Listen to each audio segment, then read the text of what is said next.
At para naman sa ating good news, 100 Islands Film Festival 2026 maglalayag na.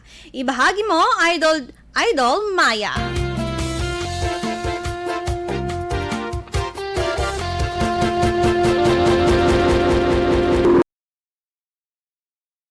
Script at actors dahil ang galing ng mga student filmmakers ay maglalayag na sa 100 Islands Film Festival 2026. Isa ang HIFF sa mga tahanan ng mga award-winning short films na gawa ng mga high school students dito sa bansa. Marami sa mga proudly HIFF-produced films ay nagkaroon hindi lamang ng national recognition kundi maging international, gaya ng Urbanite Arts and Films Festival sa New York City, USA. Kaya naman sa mga passionate student filmmakers dito sa lalawigan, ito na muli ang inyong pagkakataon upang ipamalas ang inyong talento at galing sa filmmaking. Bukas na ang submission of entries ng HIFF Year 6 mula July 1 hanggang August 4, 2026 kung saan nakasentro ang mga storya tungkol sa mayamang kultura at identidad ng Filipino communities. Kaya kung isa ka sa mga aspiring brilliant filmmaker ng bansa, maaaring ito na ang umpisa ng iyong pamamayagpag sa naturang industriya.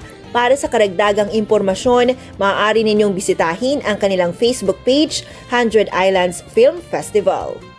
Yan ang ating good news. Ako po si Idol Maya Tatak, IFM. IFM News. IFM News. IFM News.